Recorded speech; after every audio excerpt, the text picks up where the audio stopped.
Sabi nila, dapat tanggapin namin ang realidad na dapat kaming magbayad sa mga pambabatas kung gusto po namin magpatuloy na magkaroon ng project sa gobyerno. Kung hindi, binabala nila na matatanggal na sa listahan ang kumpanya namin at hindi na makakakuha ng kahit anong proyekto. Hindi namin ginusto kailanman na mapasama sa ganitong sistema, pero kailangan namin magpatuloy para sa pamilya at mga empleyado namin. Dahil sa aming paglaban sa mga tiwaling bidding, maraming beses naming naranasan na ma-disqualify ng Bids and Awards Committee ng DPWH na hawak na mga mambabatas na nagpondo sa proyekto. Dahil naiipit na ang aming negosyo, lumulubog na kami sa lumalaking utang ng kumpanya at peligro sa buhay ng aming pamilya. Napilitan kaming makisama sa kalakaran kahit labag sa aming kalooban. Wala kami magawa dahil kung hindi kami makikisama, gagawa nila ng problema ang project na na-award sa amin sa pamamagitan ng mutual termination o pagkakaroon ng right-of-way problem na parehong nagdudulot ng hindi matuloy ang implementasyon ng mga proyekto. Matapos naming manalo sa mga bidding, may mga opisyal mula sa DPWS ang lumalapit sa amin para humingi at kumuha ng bahagi niya sa halaga ng proyekto. Ang hinihingi nilang porsyento ay hindi bababa sa 10% at umaabot pa sa 25% na naging kondisyon upang hindi maipit ang implementasyon ng kontrata. Ito ay binibigay namin sa kanila ng cash. Ang bawat transaksyon ay may karampatang voucher at ledger na nagsasaad ng mga araw at kung kailan nila ito natanggap. Ilan sa kanila ay sina Terence Calatrava, former Undersecretary of Office of the Presidential Assistant of the Visayas of the Philippines, Kong Roman Romulo of Pasig City, Kong Jojo Ang of Uswag Ilonggo Party List, Congressman Patrick Michael Vargas of Quezon City, Kong Juan Carlos Arjo Aitaide of Quezon City, Nicanor Nicky Briones of Agap Party List, Congressman Marcelino Marcy Teodoro of Marikina, Congressman Florida Robes of San Jose del Monte, Bulacan, Congressman Leandro Jesus Madroño of Romblon, Congressman Benjamin Benji Agarao Jr., Congressman Florencio Gabriel Bemnoel of Anwaray Party List, Kong Leo de Ode Tariela of Occidental Mindoro, Congressman Reynan Arrogancia of Quezon Province, Kong Marvin Rillo of Quezon City, Kong Teodoro Haresco of Aklan, Kong Antonieta Yudela of Zamboanga, Sibugay, Kong Dean Asisio of Caloocan, Kong Marivico Pilar of Quezon City.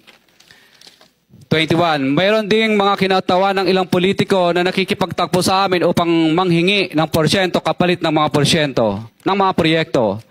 Ang mga porsyentong ito ay 25% ay ipinipilit sa amin bilang karaniwang kalakaran na wala akong kakainang tanggihan.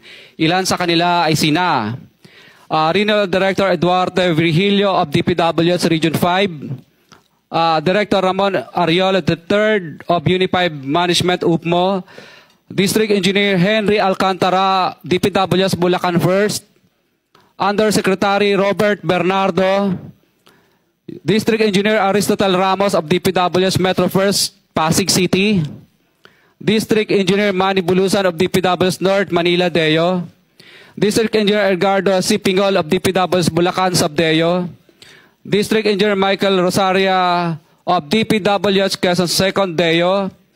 Karamihan sa mga kawani ng DPWS na nabanggit sa itaas ay paulit-ulit na binabanggit ang delivery ng pera ay para sa kaisaldi ko na dapat at least 25%.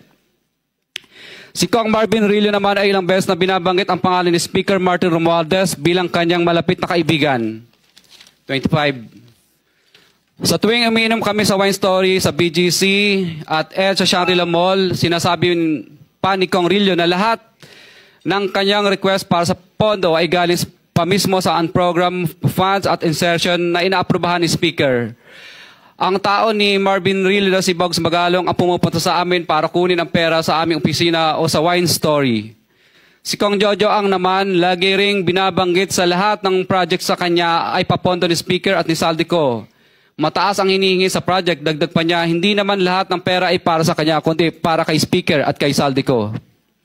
Sa lungsod ng Pasig naman, lumapit sa akin ang DPW's project engineer na si Angelita Garucha para kolektahin ang parte ni Kong Roman Romulo sa flood control projects noong 2022. Number 28. Pagdating ng 2025, si District Engineer Aristotle Ramos ang sumunod na nagpakilala na bagman ni Kong Roman Romulo kung saan 30% ang kanyang hiningi ay para kay Kong Roman Romulo.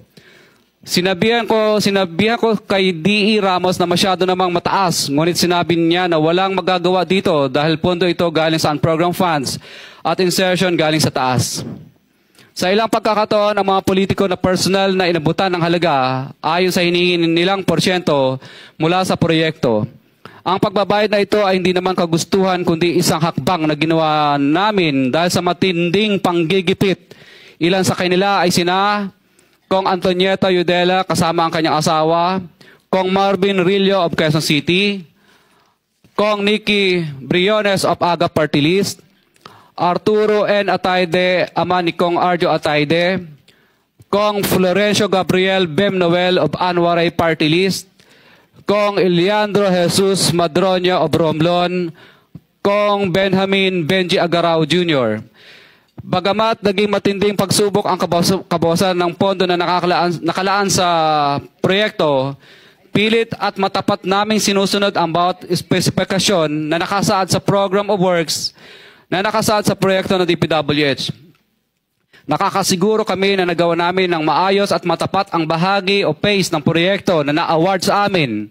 Sa katunayan, hindi kami mababayaran ng DPWH kung hindi ito dumaan at pumasa sa maraming material testing na naaayon sa design ng DPWH. Ina-assess at ini-inspect ng DPWH ang bawat proyekto base sa natapos na parte o accomplishment. Napilitan kami na i-absorb ang kabawasan na ito na nagdudulot ng maliit na kita o pagkalugi sa ilang projects. Para makabawi, dinadamihan na lang namin ang partisipasyon sa mga projects. Taliwas sa mga lumalabas na may mga impormasyon sa publiko, hindi kailanman kami gumawa ng ghost projects. At masugid kami nag-i-inspect sa lahat ng aming mga natapos na projects. Handa po kaming tumistigo ng walang pilit at kusang loob bilang state witness at sabihin ang lahat ng nangyayaring katiwalaan ng Kamara, DPWH at iba pang mga kawani ng gobyerno upang gawin ang tama. Kami ay lubos na humihingi ng tulong sa Senate Blue Ribbon Committee na pinamumunuan ng buting Chairman Senator Dante Marcoleta at kay President Bongbong Marcos para sa proteksyon at seguridad ng aming pamilya. Ang salaysay na ito ay kusang loob naming ginawa at walang sino mang pumilit na gawin ito. Sa katotohanan ng lahat ay nilagdaan namin ang salaysay na ito ng kusang loob at walang pumipilit. Sign, Pacifico of Vizcaya, nagsasalaysay. Notaryado po. For the record,